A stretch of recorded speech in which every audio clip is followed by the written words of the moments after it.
half in the bag. I can't stop farting.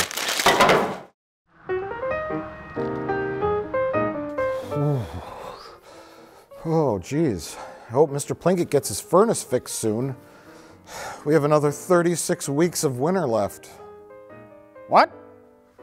It says here they're thinking about holding the 2020 Democratic National Convention here in Milwaukee. Really? Yeah, it's between Milwaukee and 2 other cities. Huh, what are the other cities? Houston and Miami. But Miami says that Milwaukee isn't classy enough. What? Milwaukee's classy as fuck. What are they talking about? Yeah, Milwaukee has the most bars per capita. Approximately 1 bar for every 1 people. Shit, everyone could get so fucking loaded. Yeah, and out of the 20 most drunken cities in America, Wisconsin claims 10 of them. That's nearly a third. Jay, we're talking about Milwaukee, not Wisconsin. Which one's the city and which one's the state? Is it Wisconsin, Milwaukee? No. Is Milwaukee in Minnesota? Or Michigan? Is there a Michigan, Wisconsin? Who cares? All people really know is that Chicago is down there, in Iowa. Right, but what says classy more than art? And no, I'm not talking about the Calatrava Art Museum. I'm talking about a statue honoring a Milwaukee legend, the Bronze Fonz, a fictional TV character from 40 years ago. And we also have a statue of a cancerous tumor. And no, I'm not talking about Dustin Diamond. Hey, remember when he drunkenly stabbed a guy in a bar fight? That was me. How embarrassing. Milwaukee also boasts the least deadly pedal tavern accidents, and that's something to be proud of. And don't forget, Jay, every Friday a bunch of fatzos all get together in a large room and eat unlimited amounts of fried fish and French fries. It's called a fish fry!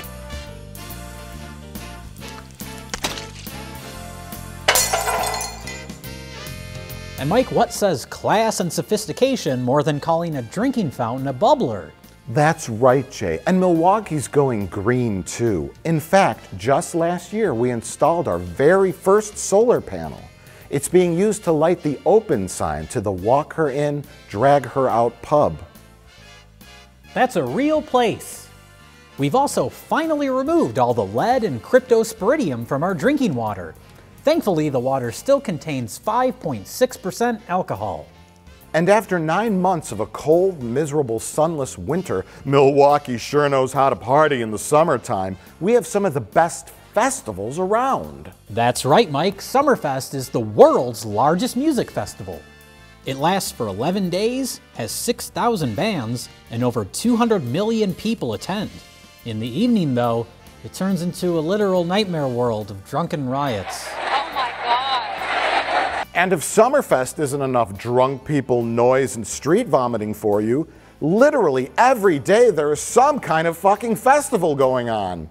Festivals like Locust Street Festival, Bastille Days, Festa Italiana, Mexicana Fiesta, Polish Fest, Irish Fests, Brady Street Festival, and Cream Puff and Cheese Curd Fest.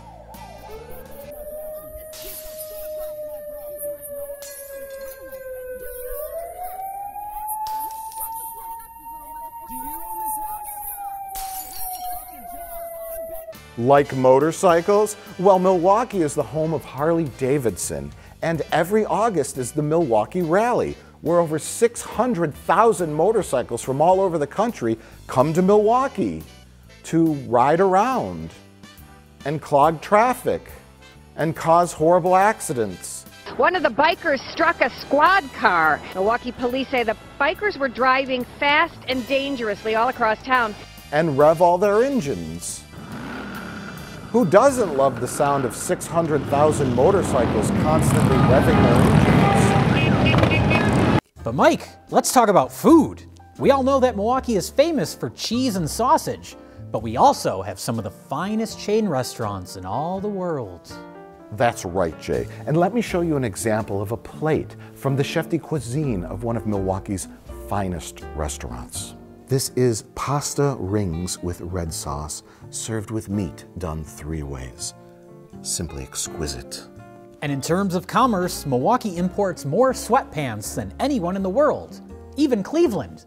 Milwaukee is proud to keep all those Indonesian children employed.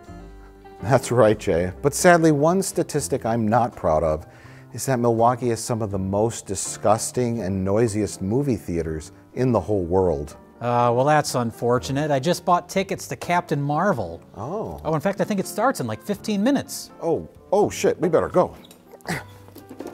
Bye! Fuck you, Miami!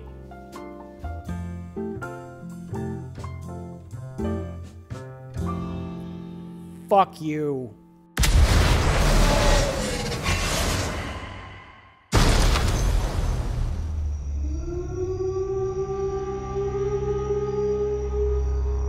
Despite being the blandest movie ever, Captain Marvel is a lot of things to a lot of people. It's the movie Rotten Tomatoes doesn't want anyone to have an opinion on. The movie dumb bearded white guys are protesting. They're so scared of people actually calling this movie out for what it is, which is feminist propaganda. Now, I haven't seen it. The movie other dumb bearded white guys are white knighting. The movie Brie Larson doesn't want us to see. I do not need a 40-year-old white dude. I don't hate white dudes. Am I saying that I hate white dudes? No. The movie that inspired a ton of cheap clickbait articles from terrible online journalists who have no idea how Rotten Tomatoes works. The movie easily manipulated Twitter-obsessed weirdos have given a ton of free publicity to by convincing themselves this corporate product is a feminist cause. The movie that had charities started for it in order for underprivileged little girls to be able to see, which benefits absolutely nobody but Disney. Buy these fucking poor kids some food instead, you fuckers. It's Captain Marvel. If the movie is a hit, it's because society has become enlightened enough to celebrate a female-led action movie. Finally! If the movie is a flop, it's because of toxic online trolls. Finally! No other explanations exist. Eat the multi-billion-dollar corporate slop and pretend it's social justice, you weirdos. Thanks for making the world an embarrassing nightmare, everyone. What did you think of Captain Miscast? Yeah. That joke has to have been made by somebody already, right? It's too obvious. I thought the movie was adequate, and then I watched a clip of Brie Larson speaking, and now I hate the movie. There's a clip of her.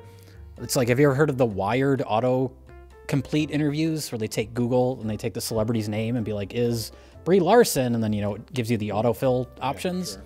So she did one of those, and she comes across like just the most dismissive, nasty, snarky person. Is that like a personal attack or something? Or is that a... Is Brie Larson left-handed? Why do you need to know?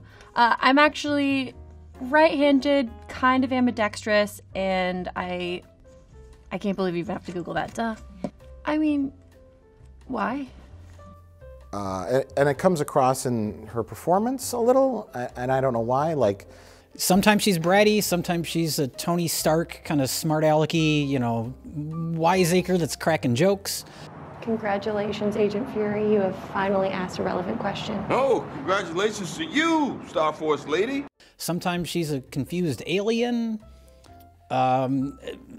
Sometimes she's stoic. I mean, I got a lot of the Guardians of the Galaxy vibe, not because of the soundtrack, but a little bit in her character too, like... Well, that's what they were going for. Yeah, going for. That's the weird thing about this movie. It's all the usual kind of Marvel hallmarks are in place, but it never really gets off the ground, at least in my opinion. A lot of it because of her performance, whereas I don't know what her character is, really. She can't remember her past, but early on, the bad guys tap her brain, so we see her past. So then we have to spend half the movie with her trying to remember her past, but we already know, so there's no mystery or tension, which is a problem. I think we should talk about the elephant in the room, and that's like the controversy, quote unquote, surrounding this movie and Brie Larson's comments at some kind of women in film event, and she got a big old case of foot and mouth syndrome. Well, her comments essentially were, the first thing I saw was a black woman was interviewing her, and she says, how important is women in film? What does it mean to be a woman in film? It means it's really hard. I remember reading when Captain Marvel was about to come out, or even in production, early stages of it. Brie Larson cast as Captain Marvel, right? And it was a finally moment, you know. The Marvel franchise of 37 movies finally has its first female lead. Yeah. But she's white. And so there was that kind of like, they deflated everybody. And there is a school of thinking within feminism that if you are a white woman, you can't be a true feminist because you are not doubly oppressed. All I know is that she's white lady. And not quite there. Well, the funny thing about that interview clip is it's a black woman interviewing her. And then Brie Larson's like, it's hard for women in the industry, especially black women. And if you're a woman of color, then it's really, really hard. It's like, flip that microphone around. Let the black woman talk about that. Like, is that race-splaining? Could we call it that? I don't know. Perhaps, Jay, if you're going to get down in the muck. So then you have this like kind of awkward moment, you know, where it's like, we didn't get 100% of what we wanted. And I feel a little like then Brie Larson had the spotlight on her. Therefore, she starts to do a little virtue signaling. And then she turns on the white guys to show that she is down with the struggle of feminism. Only 2.5% of those top critics were women of color. This blonde white woman from Southern California. Sure. And then it turns into like this rant about film critics. That 67% of the top critics reviewing the 100 highest grossing movies in 2017 were white males. Film critics being mostly white men, right? And then she broke down the statistics, right? And then she's like, I don't care what a 40-year-old white guy has to say about a white dude. White dude. She had to make it sound more condescending. Yeah. I don't care what a 40-year-old white dude has to say about A Wrinkle in Time, because that movie wasn't made for him. I do not need a 40-year-old white dude to tell me what didn't work for him about A Wrinkle in Time. It wasn't made for him. I want to know what that film meant to women of color, to biracial women, to teen women of color, to teens. I'm sure there's lots of white male critics that have watched movies that, quote, weren't made for them and said that they were great films.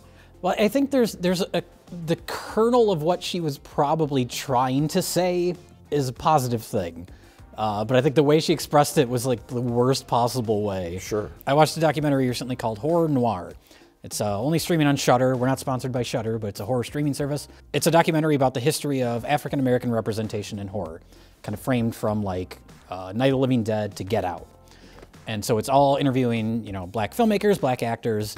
And there's one part, it's a really good documentary, but there's one part in particular where they're talking about the movie Candyman, which is one of my favorite horror movies of the 90s. And they bring up things about Candyman that I never would have thought of because they come from, you know, a different life experience, different background, different history. And I was like, that's great. Like, they've made me look at this movie in a way that I wouldn't have otherwise. So more voices is a good thing. And that's all she had to say. But by like making it this weird, condescending, snarky, like, I don't need to listen to white dudes, it just comes across so bizarre. Different movies speak to different people of different races, ages, genders, but she's making it out, at least from what I saw, that there needs to be more diversity in film criticism. Which is such a small, like... It's the least important thing in the whole wide world. You know what I mean? And we're saying that as people that review movies, but it's very, very true. In terms of social justice, yes, it is the least important thing. Film criticism. Yeah. And well, that's the other thing to point out too, is that what we're talking about, movies like A Wrinkle in Time, like I know that was based on a book, but like Captain Marvel, the Star Wars movies. Like, these are big, generic entertainment. You know, we're not talking about Moonlight. I was just going to use that as an example. Or like Tangerine, which is a movie from a few years ago that I really loved, that was about African-American trans prostitutes, and it's a fantastic movie. Yes. But and what are their review scores, Jay?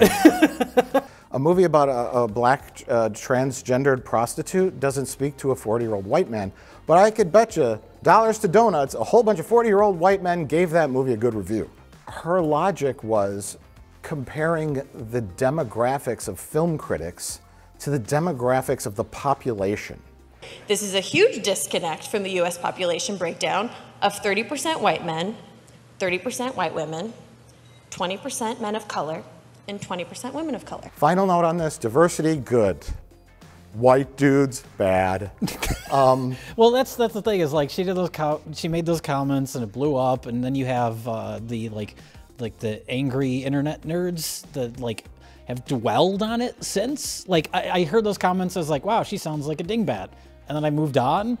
But then you have these, like, there are people that do like YouTube videos every day complaining about Brie Larson. Like, she's just another Hollywood actor. So it's like, you know, it's just like everybody's just lost their mind. It does feel that way a little bit. Because you're taking a struggle, a legitimate struggle in many arenas, in many jobs and professions, and you're kind of like pushing it into other areas where... Well, she's pushing it into something that she knows. A good review can change your life. It changed mine.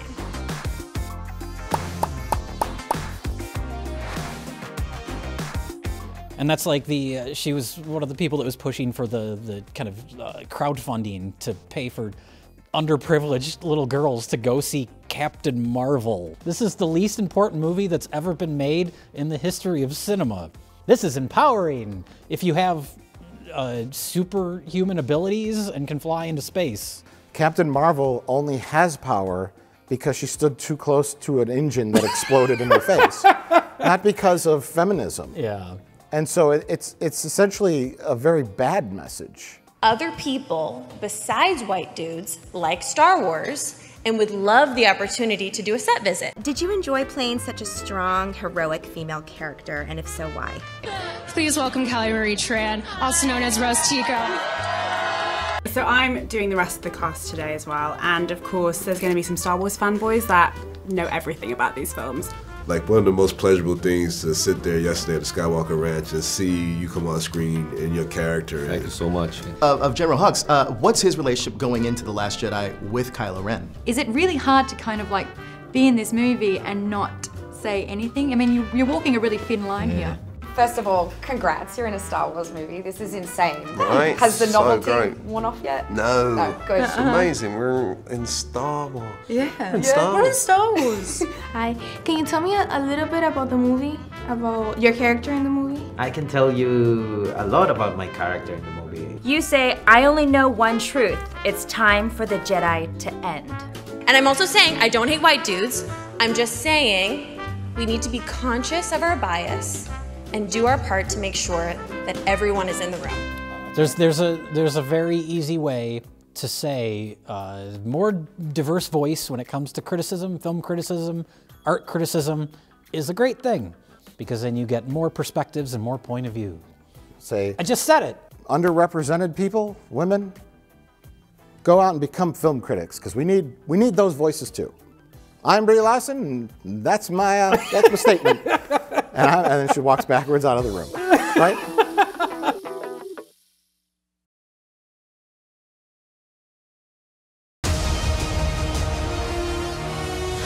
Would you like to know what you really are? Should we just get into spoilers? Yeah. Okay, spoilers, now that we've ranted about Brie Larson. There's a plot revelation that is literally right out of Space Cop, where the evil aliens turn out to be good aliens, actually. And that guy, I liked him. I liked the little bit where he's trying to get back to his family. I was like, oh, this is kind of sweet. Little bad guy switcheroo. Yeah. That's fine, yeah. It was, oh, okay. I think although it was kind of a spoiler, essentially, because the Kree are villains already. They're villains in Guardians of the Galaxy. We see I don't know the actor's name, but the guy that, in the first Guardians of the Galaxy. Ronan. No, well, Ronan's in it too, but even before he shows up, we see in Brie Larson's kind of, her team, there's the one guy that was at the very beginning of Guardians of the Galaxy. Star-Lord. Who? Star-Lord, man. Legendary outlaw. When Star-Lord's like, I'm Star-Lord, he goes, yeah. ooh, that guy's back. Jumanju Houseman, something like that. Yeah. So it's like, oh, so these are bad guys? The Amistad guy. Was he in Amistad? I think that was his first role. Oh. Well, I didn't like her performance because I didn't know what she was doing. I don't know how much of that is her and how much is the direction. Because that's the other thing that kind of fell flat for me. Like I said, it had all the typical Marvel hallmarks, the occasional like kind of lighthearted, humorous moments, and none of those landed for me at all. Like everything just felt off. Yeah, yeah. It felt like autopilot. Like the movie was made on autopilot. No pun intended. Yeah. Where's your head at? In the clouds. I mean, I know that that's kind of a complaint about a lot of the earlier Marvel movies. They're all just kind of bland, but what they usually get right, at the very least, is that the main character.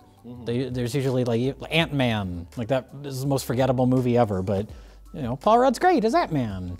He's better in the later movies, but still, it does a good job of establishing that character. I mean, the big overall theme of the movie is, you know, obviously her breaking free from her control by Jude Law, and really unleashing the full potential of her Captain Marvel powers. And she's being used, her memory suppressed, being used by the Kree as part of a like elite squad to I guess eliminate the Skrull. Yes, the Kree and the Skrull. Yeah, again I'm confused. I kept wanting to say the Krull, which is confusing both of those names together. But normally I would kind of like be okay with a non-linear storytelling method of jumping around and, oh, that happened this way, and blah, blah, blah. You got to find ways to get around the fact that you're making another origin movie. Exactly, and the origin movie, you know, goes from A to B, Yeah. and this one I kind of would have preferred if it started off like, you know, come on, Carol, you can't ride the go-karts with the boys, Carol, you're just a little girl. Her father, you know, and then Carol rides around and crashes it.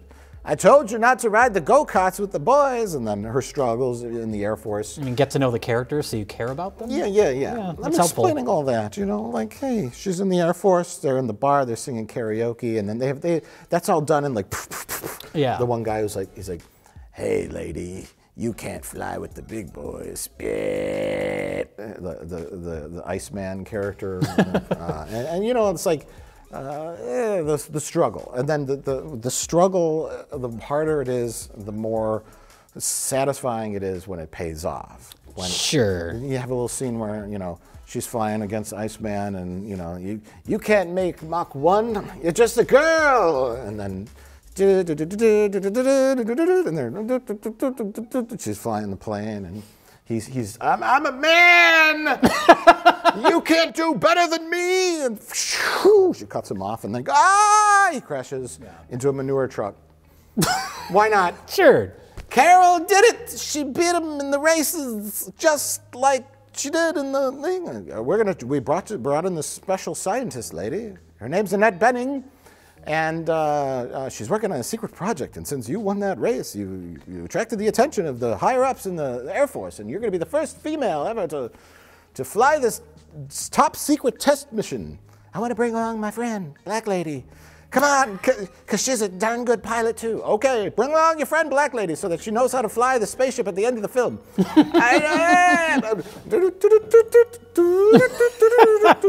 and then, you know, the accident happens. And then maybe, like, while she's going on her adventures with Jude Law, we know she's doing some bad stuff and she doesn't know it. Yeah. I don't know. And then she's redeemed at the end. Yeah, but you can't build up a movie's worth of characterization in a little, like, snippet at the end. Yeah. Like, yeah, that's what was weird. It's like there's that montage of her standing up, and that's really all we get. Tell me about this dream. Anything new? No.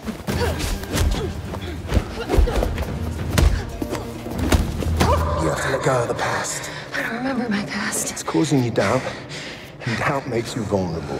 Well, that's the other thing too I was thinking of, because it starts in space and she's got her space crew and they go on missions and stuff, and she's just acting like a modern Earth woman. You guys wouldn't happen to know how these things come off, would you? No? Fine. You know, and there was like a disconnect there for me, where it's like, and then she comes to Earth and it's like, well, if you're gonna do the fish out of water stuff, she should be, because she's raised by aliens or her memory's been wiped and all she knows is this alien life, have her be different and then she regains her humanity or something. You didn't need that, did you? No, I didn't, but I enjoyed it. Everything, all the pieces are there, but everything's just off. You needed to have that scene. Yeah, where she acts, I'm trying to think of a movie that's almost similar to that, where a human is raised completely outside of Earth and they come back. Yeah. But you need that scene where her and her friend, come on, let's go back to that bar and do karaoke. And then they put on like, Girls Just Want to Have Fun or something, Cyndi Lauper. And she's still acting alien-like. Girl, and she's like yelling into the thing, and then, no. And then like maybe like the music kind of like brings her back a little, and then she gets into it, something that thaws her out and to be more human again. Yes, you're exactly right. But yeah, she's basically the same through the whole movie. She's sassy to Jude Law in the beginning, and then they go to Earth, and not much change there. No. Not a lot of character Which is, growth. like I said, that's the most surprising thing, because that's usually, even in the weaker Marvel movies, that's what they usually get right. Grunge is a good look for you. Did you have a rough day, Agent Fury? Yeah. And it's also weird that because this takes place in the 90s, and so aside from, I guess we can talk about the 90s references or whatever, but more than that, the fact that they've now kind of retroactively, because Marvel movies have been going on for over 10 years now, they've retroactively made her like the most important person in the entire Marvel universe.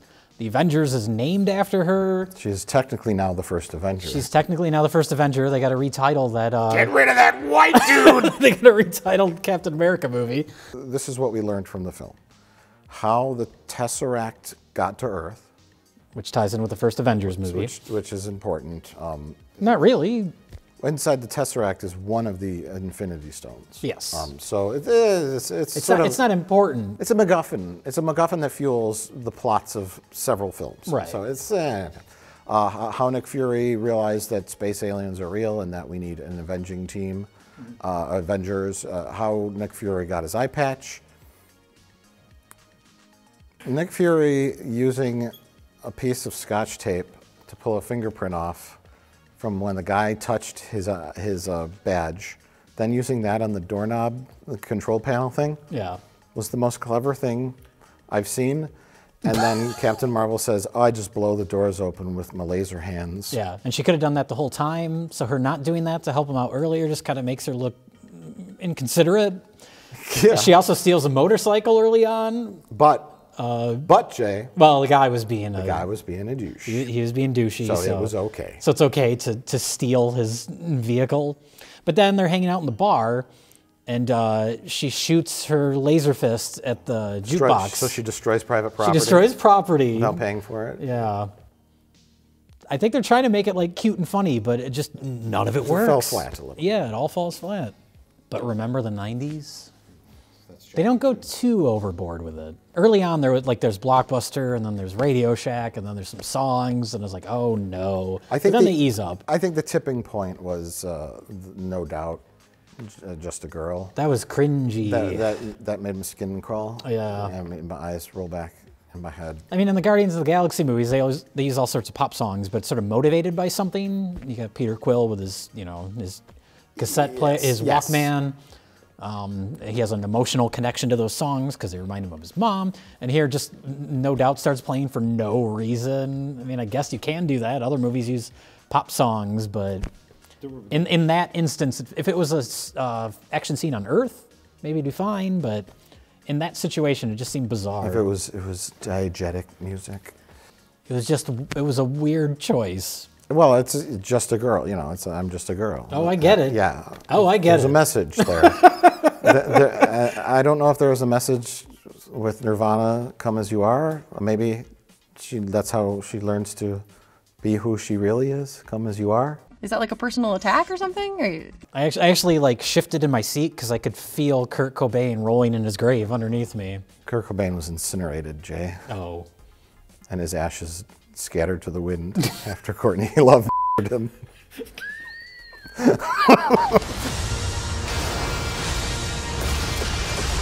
And doesn't have a strong female character, just has an empty shell that can do anything by the end of the movie.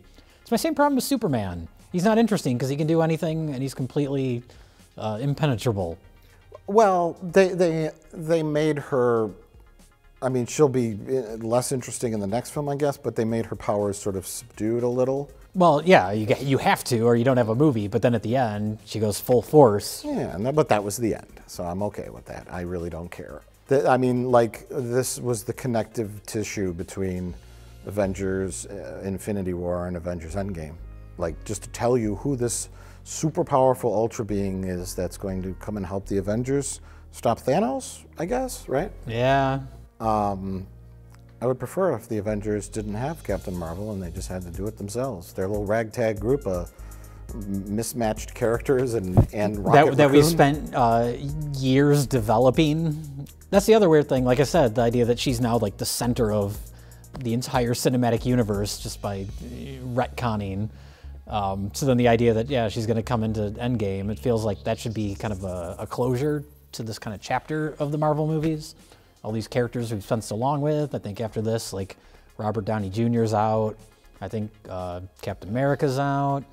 So it's like, let them have a nice send-off. And then, yeah, and then take a break from all these fucking movies. But the idea of, like, yeah, now we got to shoehorn in Captain Marvel. I'm not sure if this is a proper comparison, but I was thinking about, you mentioned Infinity War was similar to Empire Strikes Back. Sure. So in between Empire Strikes Back and Return of the Jedi, we have Solo, a Star Wars story. That's what this kind of felt like, you know what I mean? Like, yeah. Well, yeah, it's not like you learn anything super important in this movie that you need to know for Endgame. This is the backstory of the guy who's going to blow up the shield generator on Endor. Not the best comparison, because, you know... I see what you're going for. You see what I'm going with? I do. You see what I'm going with, where it's like, okay. Endgame is the perfect name for the next film. And then take a break. They won't, but they should. Well, we have Spider-Man Far From Home coming out. Yeah. Although that's going to be, I assume that's going to be a pre-Infinity War storyline. I don't know. Look, Spider-Man turned to dust just like Kurt Cobain, okay? Thanos got him. So yeah, it's got to be pre-Infinity War. Or it's post, and the entire existence of the movie is a spoiler. Yes. This takes place after Endgame. Oh! Spoilers, they beat Thanos and changed history. Now Spider-Man's in Rome. It'll end with the other 50% of life in the universe dissolving. And then everybody's just dead. And then it's just, then we just like watch like ultra time lapse of the universe, like just stars burning out. Cold death, as they call it, right? Just all the lights going out in the universe. Yeah. Like, and then the screen just goes black, like the end of Lars von Trier's Melancholia. And then it just stays black screen for like an hour. And everyone's like, when's the post-credit scene gonna happen? They just wait for the post-credit scene. Yeah. This war is just the beginning. I'm not gonna fight your war. I'm gonna end it. Well, Jay, how do we wrap this up? Well, Mike, would you recommend Captain Marvel? You liked it a little more than me, I guess. You seem to be okay with the actual movie itself. Like I said, it was okay. Yeah. It had some fun moments and some good set pieces and a little clunky in the narrative way in developing her character, which is a big problem because it's the centerpiece of the film, but... It's really the only thing that's going to make the movie stand out between Infinity War and Endgame. Yeah, I think... it kind of fumbles that, in my opinion. I think, like... this movie is heavily reliant on a crutch because it is a Marvel movie, one, it's got that stamp, and it's connective between two big Marvel movies, and it has all the history. Yeah. For a while, like when these characters were running around, I kept thinking of that Jupiter Ascending movie for some reason. I think it was like the Elf Ears or the Dog Nose or something. I have more in common with a dog than I have with you. I love dogs. I've always loved dogs. You're the first person to think of that movie in 3 years. I know, but it was a lot of the, the spaceships and and I was like, okay, what if you took Jupiter Ascending and then just like threw Nick Fury in there and a Tesseract and, and then just said, hey, this is a Marvel movie. Channing Tatum with the dog nose is a superhero that you never heard of. Just trust us.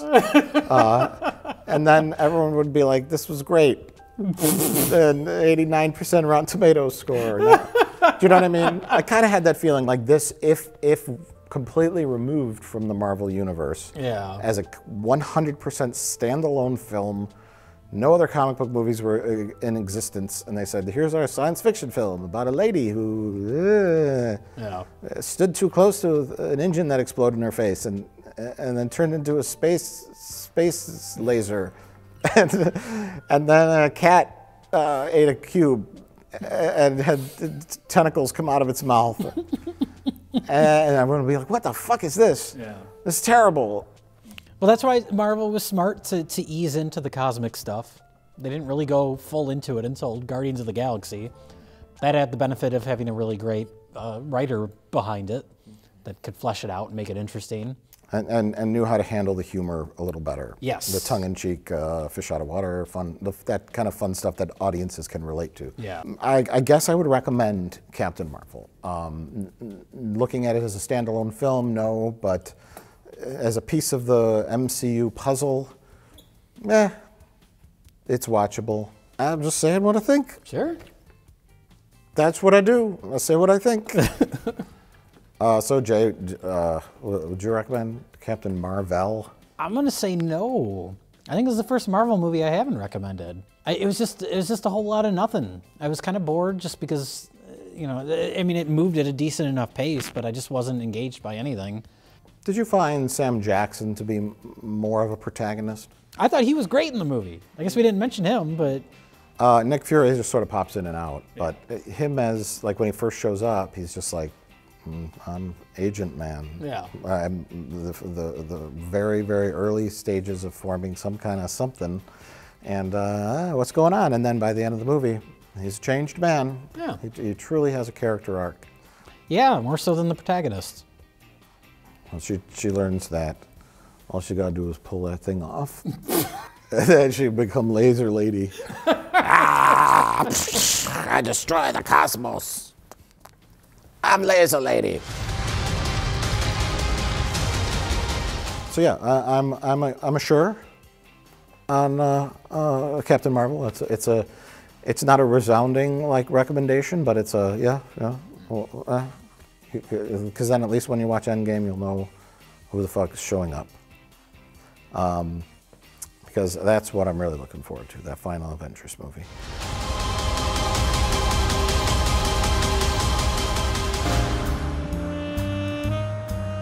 Well, Jay, winter's almost over. That means it's time for summer. What are you going to do with those 6 days?